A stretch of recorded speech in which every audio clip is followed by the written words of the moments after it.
पातक है, दुख संकट है, वो थोड़े क्षण में, पल भर में दूर हो जाते हैं। ब्रह्मगढ़ टूट निहाल, ब्रह्म के जो गढ़ है टूट जाता है और हमारा जीवन निहाल हो जाता है, यानी खुशहाल हो जाता है।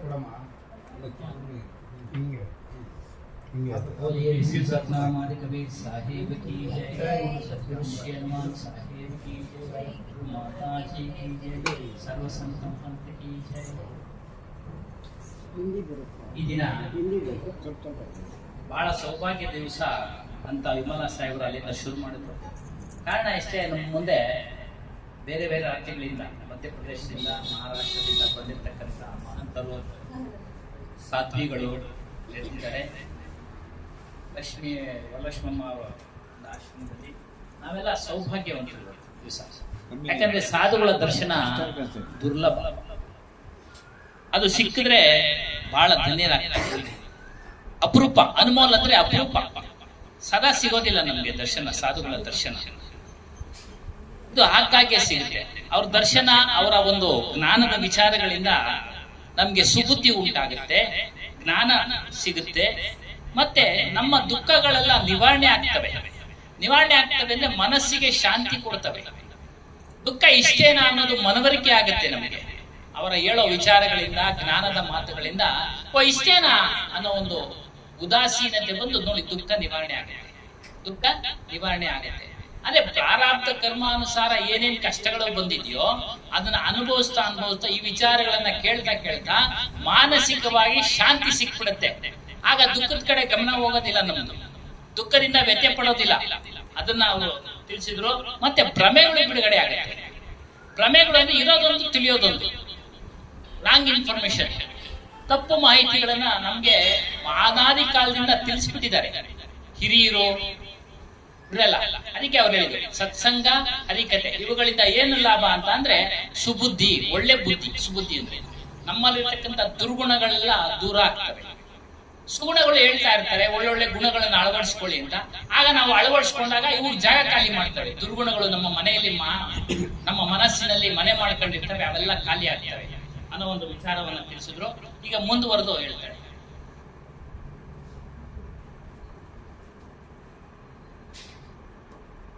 विलियम शेक्सपियर ने कहा है, there is nothing either good और bad, thinking make it so. यानी ना कुछ अच्छा होता है ना कुछ बुरा होता है, ये हमारी सोच होती है कि हम किसी को अच्छा मान लेते हैं और किसी को बुरा। जो हमारे अनुकूल होते हैं, जो हमारे मन को भाते हैं, तो हम उसको अच्छा मानते हैं। जो हमारे मन के प्रतिकूल होते हैं, जो हमें अच्छा नहीं लगता, तो हम उसको बुरा मान लेते हैं। तो ये केवल हमारी सोच है, क्योंकि हर इंसान अपनी समझ से वो अच्छा समझकर ही करता है जो करता है वो।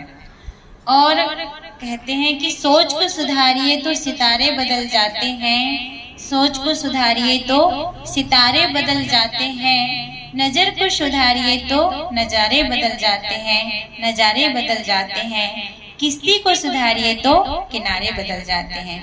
और ये सत्संग हमारे सोच को, हमारी थॉट को परिवर्तन करता है, कन्वर्ट करता है। इसीलिए ये सत्संग है, क्योंकि जहाँ व्यक्ति जो सुनता है, जो देखता है, वैसा ही उसका कार्य होता है। क्योंकि कर्म जो है विचार का बाह्य रूप है और विचार कर्म का आंतरिक रूप है। जो हमारे अंदर चिंतन चलता है, हम जो अंदर सोचते हैं, वही हमारे इंद्रियों के माध्यम से कर्म रूप में होता है। तो अगर हम अच्छे विचार सुनेंगे तो हमारे अंदर अच्छा थिंकिंग, अच्छा चिंतन चलेगा और वैसे ही हमारा कर्म होगा। तो जब हम अच्छे विचार सुनते हैं, महापुरुषों के विचारों को सुनते हैं, तो हमारे कर्म भी अच्छे होते हैं। और ये जीवन जो है कर्म भूमिका है, अपने कर्म को सुधारने की ये भूमिका मानव तन हमें मिला हुआ है। इस जीवन में हम अच्छा कर्म करके अपने जीवन का कल्याण कर सकते हैं। और अच्छे विचार नहीं मिलते हैं तो हमें ये समझ ही नहीं होती कि क्या सही है और क्या गलत है, बस करते चले जाते हैं। ये तो हम सबका परम सौभाग्य है जो हमें संत गुरुजनों का सानिध्य, संत सम्राट सदगुरु कबीर साहिब जी का विचार सुनने को मिलता है, जिससे हम अपने जीवन के महत्व को समझ पा रहे हैं कि ये मानव जीवन रत्न से भी अनमोल है और इस जीवन में अगर हम अपना कल्याण नहीं करते हैं तो 84 खाने में हमें भटकना पड़ेगा। इसीलिए आज ये चेतने की भूमिका है। साहब कहते हैं, यहाँ ही संभल कर ले आगे विषय बार, स्वर्ग बिसान सब चले जहाँ बनिया नाहार। यहाँ हमें अपनी तैयारी करनी है, किसके लिए? कल्याण के लिए, मुक्ति के लिए। क्योंकि अगर आज हम इस जीवन में ये मानव भूमिका में अपनी तैयारी नहीं करते हैं तो अगर इससे चूक जाते हैं, हमारा कर्म अगर गलत होता है और इस भूमिका से अगर हम चूक जाते हैं तो अन्य खाने में पशु पक्षी कृमि कीट में चले जाएंगे तो वहाँ हम अपना कल्याण नहीं कर सकते हैं। ये स्वतंत्र भूमिका है। बड़े भाग्य पावही सत्संगा, विनय प्रयास होहि मोहभंगा। मोह ममता को भंग करने वाला ये सत्संग है और ये बड़े भाग्य से, सौभाग्य से हमें मिलता है। इसीलिए हम इस जीवन में रहकर और ये साधन धाम मोक्ष का द्वारा पावे नहीं दे परलोक सवारा। साधना का धाम, मुक्ति का द्वार ये मनुष्य जीवन है। इसीलिए हम जो है अपने मुक्ति का काम करें, कल्याण का काम करें और ये हमारे संत गुरुजनों के विचारों से ही संभव है। क्योंकि अच्छे विचार नहीं मिलेंगे तो हमें कल्याण की बातें कैसे समझ आएगी।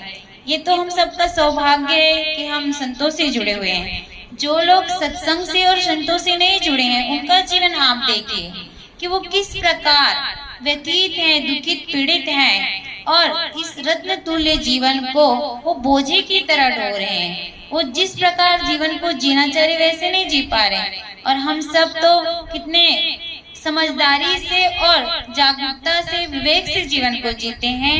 तो ये सब हमारे महापुरुषों की हम पर असीम कृपा है।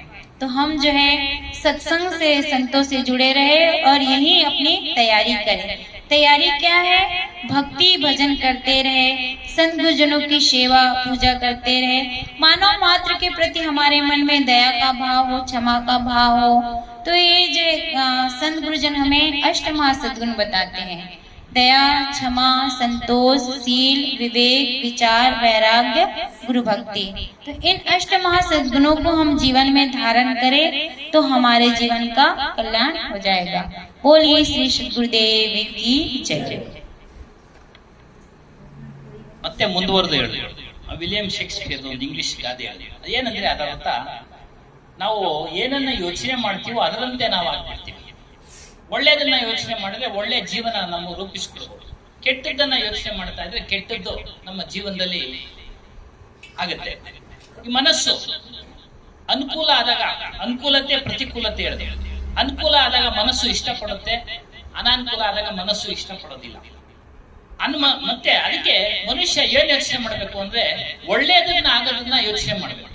ನಮ್ಗೆ ಒಳ್ಳೇದಾಗ್ಬೇಕು, ನಮ್ಮ ಜೀವನ ಚೆನ್ನಾಗಿರ್ಬೇಕು ಅನ್ನೋದನ್ನ ಯೋಚನೆ ಮಾಡ್ಬೇಕು. ಪರಿವರ್ತನೆ ಮಾಡ್ಕೊಳ್ಬೇಕು. ಎಲ್ಲಿ ಪರಿವರ್ತನೆ ಮಾಡ್ಕೊಳಕ್ ಸಾಧ್ಯ ಅಂದ್ರೆ ಸತ್ಸಂಗದಲ್ಲಿ ಮಾತ್ರ ಸಾಧ್ಯ. ಬೇರೆ ಎಲ್ಲೂ ಸಾಧ್ಯ ಇಲ್ಲ. ನಾವು ಕೇಳಿದ್ದು, ನೋಡಿದ್ದು, ವಿಚಾರ ಮಾಡಿದ್ದು ಇವೆಲ್ಲವೂ ಬಾಹ್ಯದಲ್ಲೂ ಕೆಲಸ ಮಾಡ್ತವೆ, ಅಂತರದಲ್ಲೂ ಕೆಲಸ ಮಾಡ್ತವೆ. ಹೊರಗಡೆನೂ ಕೆಲಸ ಮಾಡುತ್ತೆ, ಒಳಗಡೆನೂ ಕೆಲಸ ಮಾಡುತ್ತೆ. ಹಾಗಾಗಿ ನಮ್ಮ ಚಿಂತನೆ ಯಾವ ರೀತಿ ಇರಬೇಕು ಅಂದ್ರೆ ಒಳ್ಳೆ ರೀತಿಯಲ್ಲಿ ಚಿಂತನೆಗಳಿರ್ಬೇಕು. ಆಧ್ಯಾತ್ಮಿಕದ ಚಿಂತನೆ, ಮತ್ತೊಂದು ಒಳ್ಳೆ ನೀತಿ ವಿಚಾರಗಳ ಚಿಂತನೆ. ಇದು ಕರ್ಮ ಭೂಮಿಕೆ. ಯಾವುದೋ ಮನುಷ್ಯನ ಜೀವ ಕರ್ಮ ಭೂಮಿಕೆ ಅಂದ್ರೆ ಇದು ಸ್ಟೇಜ್ ಅಂತ ಹೇಳ್ತಾರಲ್ಲ ಆ ತರ. ಈ ಸ್ಟೇಜ್ ನಲ್ಲಿ ನಾವು ನಿಂತು ಏನೇನು ಮಾತಾಡ್ಬೇಕು ಅನ್ನೋದು ಮೊದಲೇ ಪ್ಲಾನ್ ಮಾಡ್ಕೊಳ್ತೀವಿ. ಅದೇ ರೀತಿ ನಮ್ಮ ಜೀವನವನ್ನ ನಾವು ರೂಪಿಸ್ಕೊಳ್ಬೇಕಾದ್ರೆ ನಾವು ಯೋಚನೆ ಮಾಡಿ ಪ್ಲಾನ್ ಮಾಡ್ಕೊಳ್ಬೇಕು. ಅಂತ ಅತ್ಯಂತ ಸೌಭಾಗ್ಯದ ದಿವಸ ಏನೋ ಶ್ರೀ ಕಬೀರ್ ಸಾಹೇಬರ ಜೀವನ. ಕಬೀರ್ ಸಾಹೇಬರು ನಮ್ಗೆ ಅನೇಕ ವಿಚಾರಗಳನ್ನ ತಿಳಿಸ್ಕೊಟ್ಟಿದ್ದಾರೆ. ಜೀವನದಲ್ಲಿ ಹೇಗಿರ್ಬೇಕು ಅನ್ನೋದು ಅಮೂಲ್ಯವಾದ ವಿಚಾರಗಳನ್ನ ತಿಳಿಸ್ಕೊಟ್ಟಿದ್ದಾರೆ. ರತ್ನಕ್ಕಿಂತ ಅಮೂಲ್ಯವಾದದ್ದು ಮನುಷ್ಯನ ಜೀವನ. ಕಲ್ಯಾಣ ಮಾಡ್ಕೊಳ್ಳಕ್ಕೆ, ಮುಕ್ತಿ ಮಾಡ್ಕೊಳ್ಳಕ್ಕೆ ಇದು ಸಹ ಉಪಯೋಗ. ಆ ರೀತಿ ನಾವು ಕಲ್ಯಾಣ ಮಾರ್ಗದಲ್ಲಿ ನಡಿಬೇಕು. ತಪ್ಪು ಮಾಡಿದ್ರೆ ನಾವು ಅನ್ಯ ಕಾಣಿಗಳಲ್ಲಿ ಅಂದ್ರೆ ಬೇರೆ ದೇಹಗಳಲ್ಲಿ ಹೋಗ್ತದೆ. ತಪ್ಪು ಕರ್ಮ ಅಂದ್ರೆ ಕೆಲಸ. ತಪ್ಪು ಕೆಲಸಗಳನ್ನ ಮಾಡಿದ್ರೆ ನಾವು ಬೇರೆ ಯೋನಿಗಳಲ್ಲಿ ಬಿದ್ದು ಹೊರಳಾಡ್ಬೇಕಾಗುತ್ತೆ, ದುಃಖವನ್ನ ಅನುಭವಿಸ್ಬೇಕಾಗುತ್ತೆ. ಮತ್ತು ಸ್ವತಂತ್ರ ಜೀವಿ ಮನುಷ್ಯ ಸ್ವತಂತ್ರನು ಆಯ್ಕೆ ಮಾಡ್ಕೊಳ್ಬೇಕು. ಆಯ್ಕೆ ಮಾಡ್ಕೊಂಡು ಏನ್ ಆಯ್ಕೆ ಮಾಡ್ಬೇಕು? ಒಳ್ಳೇದನ್ನ ಆಯ್ಕೊಳ್ಬೇಕು, ಸುಖವನ್ನ ಆಯ್ಕೆ ಮಾಡ್ಕೊಳ್ಬೇಕು. ಜೀವನದಲ್ಲಿ ಯಾರು ಸುಖವಾಗಿಲ್ಲ, ಎಲ್ಲರೂ ದುಃಖವನ್ನ ಪಡ್ತಾ ಇರೋದು ನಾವು ನೋಡ್ತಾ ಇದ್ದೀವಿ, ಕೇಳ್ತಾ ಇದೀವಿ, ತಿಳಿತಾ ಇದೀವಿ. ಅದರಿಂದ ಈ ಮನುಷ್ಯ ಒಂದು ಜನ್ಮ ಇದೆಯಲ್ಲ, ಇದು ಮುಕ್ತಿಗೆ ಕಾರಣವಾಗಿದೆ, ಕಲ್ಯಾಣಕ್ಕೆ ಕಾರಣವಾಗಿದೆ. ಸಂತರ ಜೀವನ ಅವುಗಳನ್ನು ನೋಡಿ ನಾವು ಸಹ ಅದನ್ನ ಪಾಲನೆ ಮಾಡುವಂತರಾಗಬೇಕು. ಅವ್ರು ಯಾವ ರೀತಿ ಇದ್ದಾರೆ, ಎಷ್ಟು ಸೌಮ್ಯವಾಗಿದ್ದಾರೆ, ಎಷ್ಟು ಶಾಂತಿಯಿಂದ ಇದ್ದಾರೆ, ಅದೆಲ್ಲ ಹೇಗ್ ಬಂತು ಅವ್ರಿಗೆ? ಹೇಗ್ ಬಂತು? ಸತ್ಸಂಗ ಕೇಳೋದ್ರಿಂದ, ಜೀವನದಲ್ಲಿ ಒಳ್ಳೆ ವಿಚಾರಗಳನ್ನ ಅನುಷ್ಠಾನಗೊಳಿಸ್ಕೊಳ್ಳೋದ್ರಿಂದ ಅಷ್ಟ ಗುಣಗಳು ಹೇಳುದು, ಒಳ್ಳೆ ಗುಣಗಳು: ದಯಾ, ಕ್ಷಮ, ಧೀರಜ, ಸತ್ಯ, ವಿವೇಕ, ವೈರಾಗ್ಯ, ಗುರುಭಕ್ತಿ. ಇವೆಲ್ಲ ಮಾಡ್ತಾ ಇದ್ದಾಗ ಖಂಡಿತವಾಗ್ಲೂ ನಾವು ಸಂತರಂತೆ ನಾವು ಬಾಳಬಹುದು ಮತ್ತು ಕಲ್ಯಾಣಕ್ಕೆ ನಾವು ಹೋಗ್ತೀವಿ, ಪಡ್ಕೊಳ್ತೀವಿ, ಮುಕ್ತಿ ಮಾರ್ಗನ ನಮ್ಗೆ ಸಿಕ್ಕೇ ಸಿಗುತ್ತೆ ಅಂತ ಇತ್ಯಾದಿಯಾಗಿ ಹೇಳಿದ್ರು. ಹಾಗಾಗಿ ಮುಂದುವರೆದು ನೆಕ್ಸ್ಟ್ ಯಾರು ಹೇಳ್ತಾರೋ ಅವರು बोलिए सतनाम। बोलिए सद्गुरुदेव की जय। వయసులో చిన్నైన అష్టమహా సద్గుణాలు, భక్తుల యొక్క కర్తవ్యము, ఆత్మశాంతికి ఎటువంటి పనులు చేయాలని చక్కగా వివరించింది మన విమలా సాహిబ్జీ గారు. ఆ తర్వాత మన మధ్యలో ఉన్నారు జైపూర్ నుంచి వచ్చినటువంటి సాధ్వి भावना साहिब जी। आप अपना 5 मिनट या एक भजन या कुछ सुनाइए।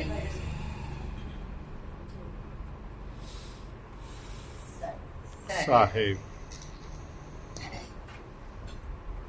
प्रेम से बोलिए श्री सतगुरुदेव की जय, संत समाज की जय, भक्त समाज की जय।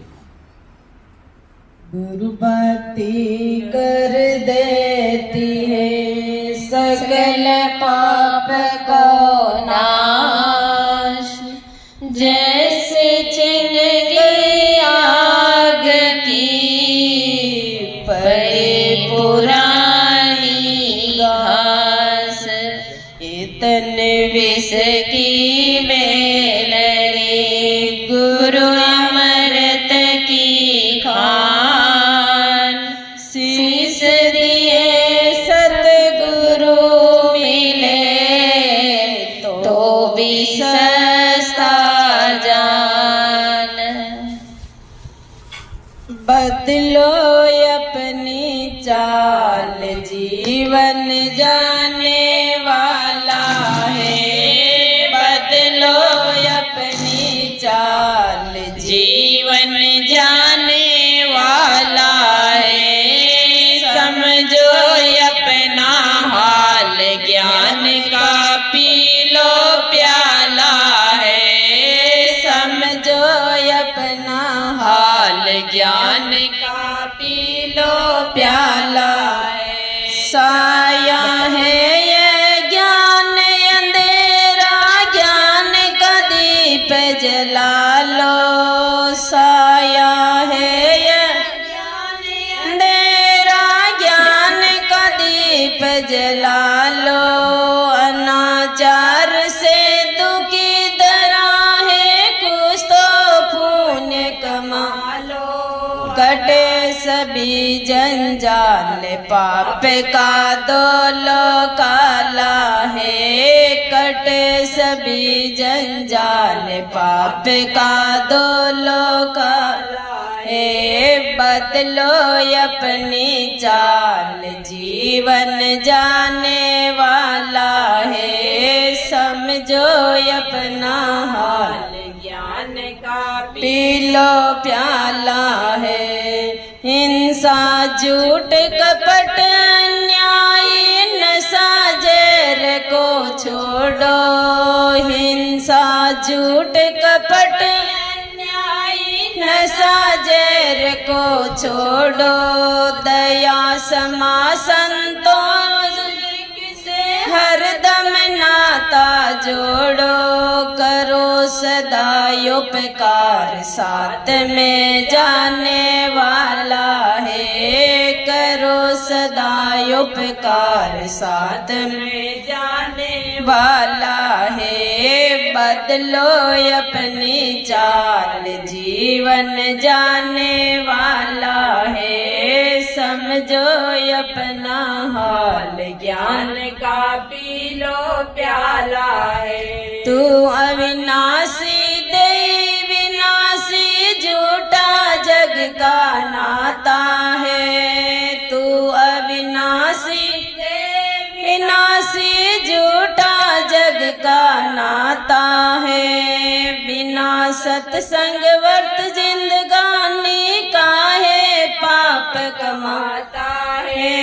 बिना सत्संग वर्त जिंदगानी काहे पाप कमाता है। लगा भजन में ध्यान सफलता पाने वाला है।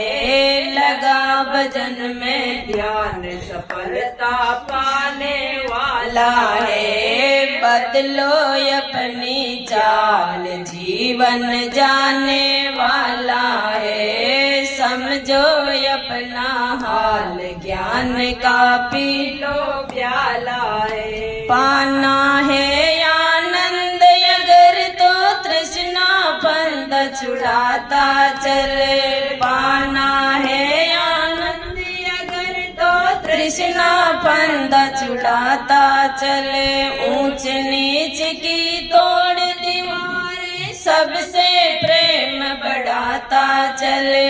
बिना दरा को सर्ग प्रभा कर लाने वाला है।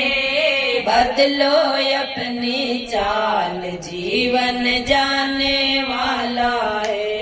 समझो अपना हाल, ज्ञान का पी लो प्याला है।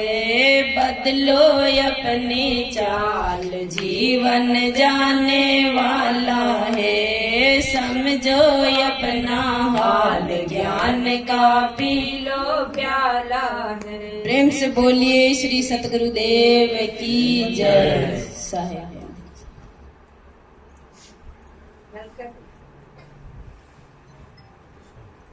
बोलिए श्री सतगुरुदेव की जय।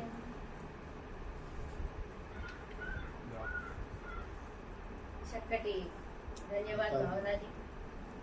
మంచి చక్కటి భజన వినిపించారు మనకి. అది ఎంతవరకు నీకు అర్థమైంది తెలియదు కానీ ఈ భజనలో చక్కటి భావం ఉంది. ఏమనే భావం ఉందంటే, అర్థమైందా భావము? మన జీవితాన్ని మార్పు చేసేటటువంటి అవకాశం ఉంది. బదులో అంటే చేంజెస్ రావాలి. खुद को देखकर आधार बदलना सीखो, वक्त को देखकर व्यवहार बदलना सीखो। जिंदगी ज्वार है अटकी तो डूब जाओगे, ज्वार को देखकर पतवार बदलना सीखो అన్నారు. అంటే ఈ జీవితం లోపల మనం ఏంటి అని తెలుసుకోవడానికి మంచి అవకాశం అన్నమాట. మన చాల్ అంటే నడవడిక మార్చుకునేటటువంటి అవకాశం ఇప్పుడే దొరికింది. ఈ ఎలా మార్చుకోవాలి మన నడవడికని? అబద్ధాలని, కపటాన్ని, కలేశాన్ని, రాగాన్ని, ద్వేషాన్ని హృదయంలో నుంచి తీసేటటువంటి సమయం ఇప్పుడే. ఏమండి, ఇదే సమయం తీసేది. ఇంకా ఎప్పుడు తీయగలుగుతాం చెప్పండి? ఇంకా తీయలేదు. సత్సంగంలో సత్సంగ యొక్క విశేషాన్ని తెలుసుకొని గురు భక్తిలో ఉండి కపట కలేశాలను తీసేసి ఇప్పుడే మన కాకి చాల్ నుంచి, కాకి యొక్క నడవడిక నుంచి హంస యొక్క నడవడికకి రావాలి. కాకి యొక్క నడవడిక ఎవరికి ఇష్టం ఉండదు, కానీ హంస అంటే చూడాలని చాలా మంది ఇష్టపడతారు. దాని రంగు కూడా బాగా ఉంటుంది, అవునా?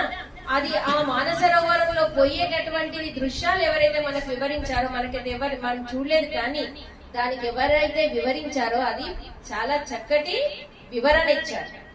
సో ఆ విధంగా ఈ దొంగ బుద్ధిని, దొంగ వ్యవహారాన్ని, కపట వ్యవహారాన్ని, మోసం చేసేటటువంటి వ్యవహారాన్ని, నషాబాజీ ఏదైతే చెడు అలవాట్లు, దుర్వ్యసనాలు మనకున్నాయో, మనకున్నటువంటి దుర్వ్యసనాల గురించి మనమే తెలుసుకోగలుగుతామండి. మన లోపల మనకే తెలుస్తుంది ఏ దుర్వ్యసనాలు ఉన్నాయి మన లోపల.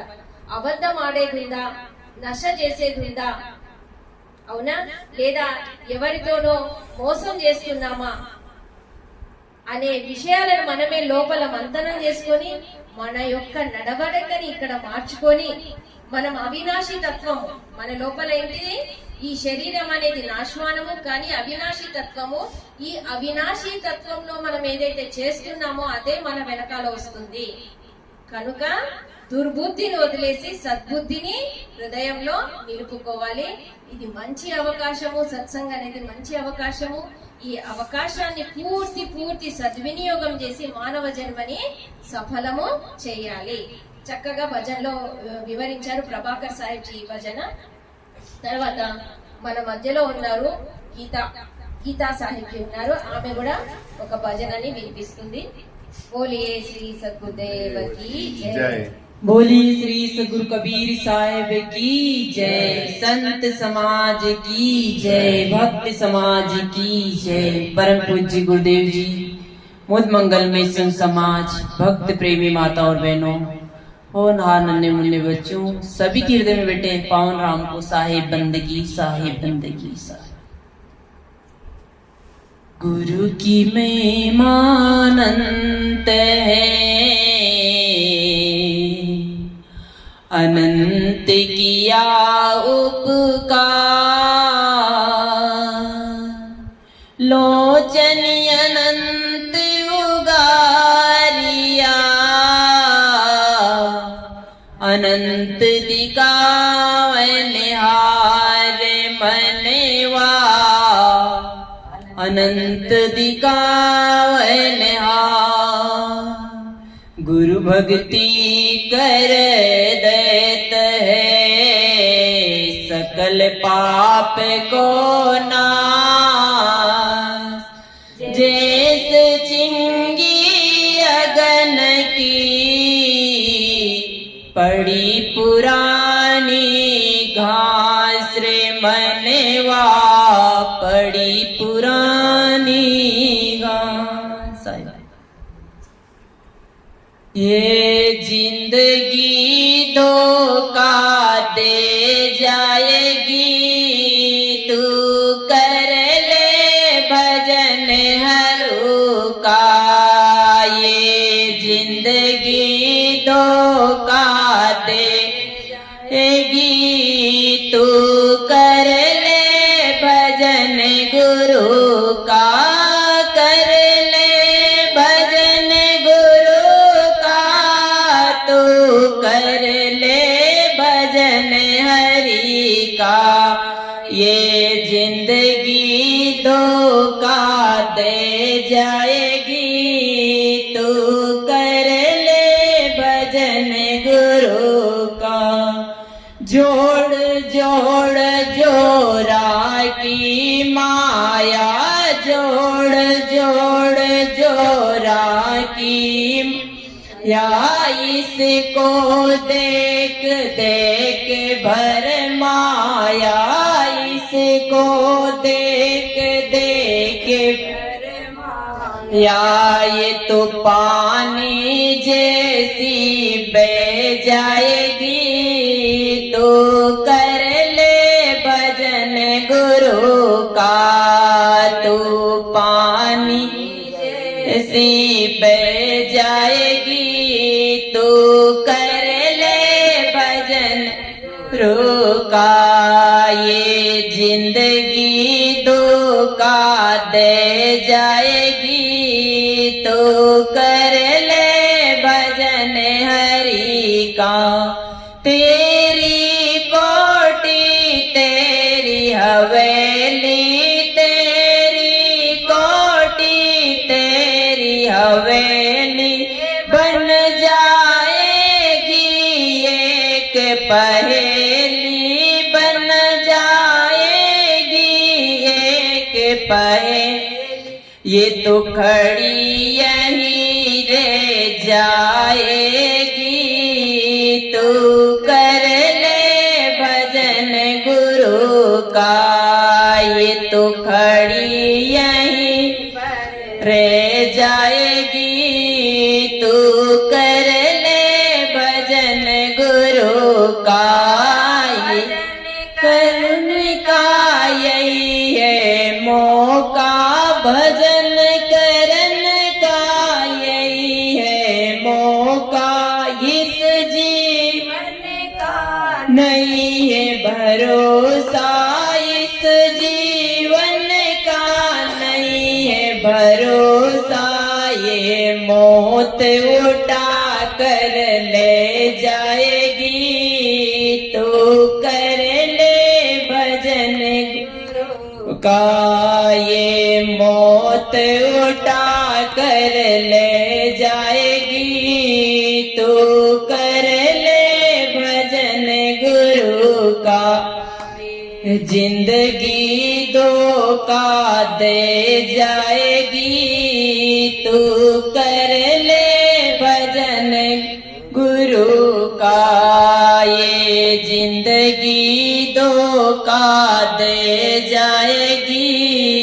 तू कर ले भजन गुरु का, सदा रहे ना यौवन छाया, सदा रहे ना यौवन छाया।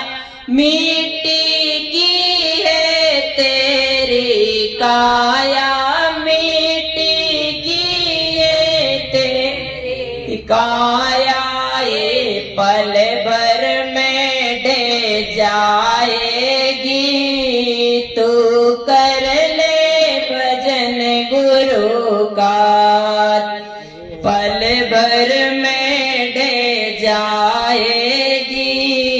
तू कर ले भजन गुरु का, ये जिंदगी धोखा दे जाएगी। तू कर ले भजन गुरु का। बोलिए श्री सद्गुरुदेव की जय।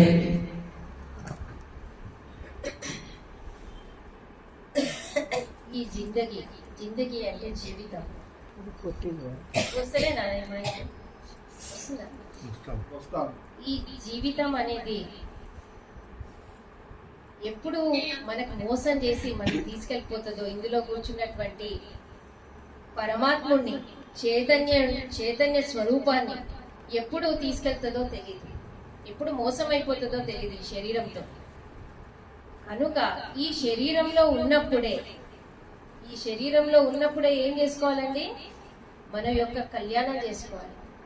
మన యొక్క కళ్యాణం అంటే ఏంటిది? కళ్యాణం అనేది శరీరానికి చేస్తారు మన తల్లిదండ్రులు, కానీ ఈ జీవికి కళ్యాణం అనేది అవసరం. కళ్యాణం అంటే ఆత్మశాంతి, కళ్యాణం అంటే స్వరూప స్థితి, కళ్యాణం అంటే ఏకాంతం, కళ్యాణం అంటే మనసులో సువిచారం. ఇది అనేది చేసేది ఎప్పుడు? కేవలము మన మనిషి జన్మలో మాత్రమే చేయగలుగుతాం.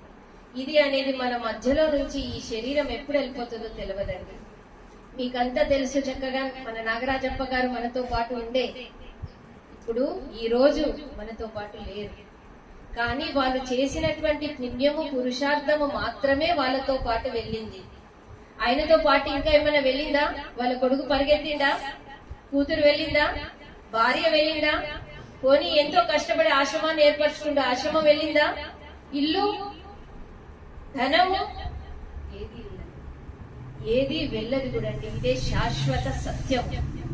ఈ సత్యాన్ని మనం సత్సంగంలో తెలుసుకొని దాని ప్రకారంగా మెదులుకోవాలి కదా. మన దయాన్న గారిని అడిగాను ఎందుకు రాలేదంటే సండే కానే కాదు కదా. సండే అంటే కానే కాని పని. కానీ ఈ సండేనో మండేనో ఏ రోజైతే మనం సత్సంగం అనేది ఏర్పరచుకున్నామో ఇది మళ్ళీ మళ్ళీ రానిది. ఈ వయసు అనేది మళ్ళీ మళ్ళీ రానిది. ఈ రోజు 5:15 అయింది, ఇది మళ్ళీ 5:15 కావాలంటే కానే కానిది కదా. ఒక వ్యక్తి ఉండే, ఒక వ్యక్తి అనుకోకుండా ఏదో తప్పు జరిగిపోయింది అనమాట వ్యక్తితో. అమ్మా అర్థమవుతుందా? వ్యక్తితో ఏదో తప్పు జరిగిపోయింది. తప్పు జరిగిపోయింది, ఆ కేసు పడింది. దేంట్లో పడింది? కోర్టులో కేసు పడింది. కోర్టులో కేసు పడింది, దానికి సాక్షులు రావాలి. ఎవరు రావాలి? సాక్షులు రావాలి. సాక్షులు వచ్చి ఈ వ్యక్తి చాలా మంచోడు, అనుకోకుండా ఈ తప్పు జరిగిపోయింది అని చెప్పితే గాని వాడికి విడుదల అనేది ఉండదు. అవునా? అయితే వాడికి చాలా సమీపంలో ఉన్నటువంటి ఫ్రెండ్ని వెళ్ళి అడుగుతాడనమాట. అర్థమవుతుందండి ప్రొఫెసర్ గారు? అడిగితే ఏమన్నాడంటే, నేను అంత దూరం రాలేను, నాతో ఇది కాని పని, నన్ను క్షమించు అని అన్నాడు. ఎవరు? ఫ్రెండ్. ఎటువంటి ఫ్రెండ్? సన్నిహితుడైనటువంటి ఫ్రెండ్. లేస్తే కూర్చుంటే వాడితోనే టీ, కాఫీ, టిఫిన్ అన్ని అయ్యేది. ఏమన్నాడు వాడు? నన్ను క్షమించు అన్నాడు, నేను రాలేను అన్నాడు. ఉదాసీనుడైపోయి మళ్ళీ వేరే ఫ్రెండ్ దగ్గరికి వెళ్ళాడు. వేరే ఫ్రెండ్ దగ్గరికి వెళ్తే వాడేమన్నాడంటే, నేను కేవలము ఆ కోర్టు వరకు నీకు తోడు రాగలుగుతాను, కానీ కోర్టు లోపలికి నేను రాను. నాకు ఆ వకీళ్ళు, జడ్జిమెంట్లు, జడ్జెస్ అంటే నాకు పడవు, నేను లోపలి వరకు రానే రాను అని రెండవ ఫ్రెండ్ అన్నాడు. ఇక మళ్ళీ ఉదాసీనుడే కోర్టు వరకు వచ్చి కోర్టు లోపలికి రాకపోతే లాభం ఏంటి? మనకు కావాల్సింది సాక్షి ఇవ్వడం. అయితే మూడవ ఫ్రెండ్ ఎప్పుడో ఒకసారి కలిసేవాడు. ఎప్పుడో ఒక్కసారి కలిసేటటువంటి ఫ్రెండ్ ఆయనని కలవలేదు కూడా, ఆయన వచ్చిందనమాట. ఈ ఫ్రెండ్ ఇక్కడ కూర్చొని ఉంటే ఆయన దగ్గరికి వచ్చి అడుగుతాడు, ఏమైంది, నువ్వు చాలా ఉదాసీనంగా కూర్చున్నావు, ఏంటి విషయం అని అడిగితే, ఏంటి విషయం అడిగితే, నాకు ఇట్లా నేను ఒక కేసులో ఇరుక్కుపోయాను, ఆ కేసులో నుంచి బయటపడాలి అంటే నాకు సాక్ష్యం అనేది ఇవ్వాలి. అయ్యుషి ఇంతే మాట, నేనున్నాను కదా ఇక్కడ, నేనున్నాను, నీ కోర్టుకు వచ్చి నేను సాక్ష్యం ఇస్తాను, నేను విడుదల నీకు చేస్తాను అనేసి చెప్పాడు.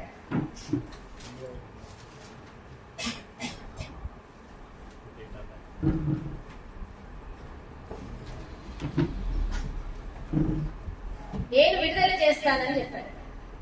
అయితే అదే విధంగా మన జీవితంలో ముగ్గురు ఫ్రెండ్స్ ఉంటారు. మన జీవితంలో ఎవరుంటారు? ముగ్గురు ఫ్రెండ్స్ ఉంటారు. ఒకరిని గాఢంగా మనము సన్నిహితంగా ఉంచుకుంటాం. అటువంటి ఫ్రెండ్ ఎవరో తెలుసా అండి? ఎవరు సుమా? తెలీదా? మీరు చెప్పగలుగుతారు దయగారు. ధనము. ధనము. ధనం అనేది గాఢంగా ప్రేమిస్తాం, మనం గాఢంగా సంపాదిస్తాం. అవునా? మాయలో చిక్కుకుంటాం. మొదటి స్టాంజా చెప్పింది మన గీతా సాహిబ్ గారు. అదే మాయలో మనం ఇరుక్కుపోతాం. ఈ మాయ అనేది మన మృత్యు సమయంలో ఎంతవరకు వస్తుంది చెప్పండి? రానే రాదు. వస్తుందా మృత్యు సమయంలో? ధనం అనేది రానే రాదు. ధనం అనేది ఎంతవరకు పనికిస్తుందండి? కేవలం ఆసుపత్రి మాత్రమే పనికిస్తుంది. ఆసుపత్రికి వెళ్ళడానికి మాత్రమే ఈ ధనం పనికిస్తుంది. అంతకన్నా ఎక్కువ ఏమైనా పనికిస్తుందా? రెండవది, మనం అతి గాఢంగా ప్రేమించేది మన బంధువులని. ఆ బంధువులు ఎంతవరకు వస్తా అంటున్నారు? కేవలం కోర్టు వరకే వస్తా అంటున్నారు. కోర్టు వరకే రావడం అంటే ఏంటిది? శ్మశాన వాటిక మాత్రం, అంతవరకు మాత్రమే వాళ్ళు రాగలుగుతారు. వాళ్ళు అనుకున్నా కూడా మనం వెళ్ళలేము. మనకెంత వాళ్ళు గాఢంగా మనం ప్రేమిస్తున్నా కూడా మనం కూడా వెళ్ళలేము, వాళ్ళు కూడా మనతో పాటు రాలేరు. అంతేనా కదా? ఈ కోటి బంగ్లాలు ఏవైతే ఉన్నాయో ఇవి ఇక్కడే ఉండిపోతాయండి. మనతో పాటు వచ్చేదంటూ కేవలం ఏంటిది? మనం ఎప్పుడెప్పుడో కలిసేటటువంటి సత్సంగ్ లోపల సద్విచారాలను గ్రహించి దానిపైన, ధర్మం పైన ఎక్కడైతే మనం నిల్చుంటున్నామో అది ఎప్పుడు చేస్తున్నాము? సోమవారం ఒక రోజు వస్తున్నాం ఇక్కడికి, అది కూడా సమయం ఉంటే వస్తాము, లేకపోతే లేదు. అంతేనా కదా? ఎప్పుడెప్పుడో కదా సోమవారం వస్తున్నాము. మరి కూర్చుంటే కూడా సత్సంగ్ కొంచెమే కూర్చుంటుంది. అది కూర్చున్న సత్సంగ్ గేట్ బయటికి వెళ్ళిన తర్వాత పర్ఫ్యూమ్ పెట్టుకుంటే బయటికి వెళ్తే ఎట్లా బయటికి ఆవిరైపోతుందో అదే విధంగా ఆవిరైపోతుంది. అంతేనా కాదా? కనుక మనతో పాటు నిత్యము సత్యంగా వచ్చేటటువంటిది పరమార్థం మాత్రమేనండి. ఈ వయస్సు అనేది నమ్మకం లేదు, ఆయువు అనే నమ్మకం లేదు. టకా ఆయువు అనేది వెళ్ళిపోతూనే ఉంది. ఈ ఆయువుని మనముండి పచ్చి కుండ లాంటిది. ఎట్లాంటిది? పచ్చి కుండ లాంటిది. పచ్చి కుండలో ఏ విధంగా నీళ్ళు అనేది నిలబడవో అదే విధంగా ఈ వయస్సు, ఈ శ్వాస అనేది ఉండదండి. ఉన్న శ్వాసను అనేది సద్వినియోగం చేసుకొని దయాక్షమ సంతోషాన్ని ధరించి అందులో నివసించి నేనేంటి, ఎందుకు వచ్చాను, ఎక్కడికి వెళుతున్నాను, ఏమి చెయ్యాలి అనేటువంటి విషయాలు ఇంత నేర్చుకున్నట్టయితే, అవునా, గౌతమ బుద్ధుడు చిన్న విషయాన్ని నేర్చుకున్నాడు, ఆయన బయట పడ్డాడైతే మొత్తాన్ని వదిలేసి ఆయన అది స్థితి పొందాడు కదా. ఇలాంటి మహానుభావులు ఉన్నారు. ఎవరైతే మనిషి జన్మని సార్థకతం చేసుకున్నారో మనది కూడా అవసరము. మనిషి జన్మని సార్థకతం చేసుకునేది ఈ జన్మం అనేది స్వప్నం లాంటిది. ఈ స్వప్నంలో నుంచి బయటపడాలి కదా, సద్విచారణ అనేది గ్రహించుకోవాలి. బోలియే శ్రీ సద్గురుదేవకి జై. ఇప్పుడు సుమ గారు ఒక మంచి గురుస్తుతి భజనని వినిపించాలి. అమ్మ మీరేమని చెప్తారా? ఒక 5 నిమిషాలు. సుమ ముందుకు రా.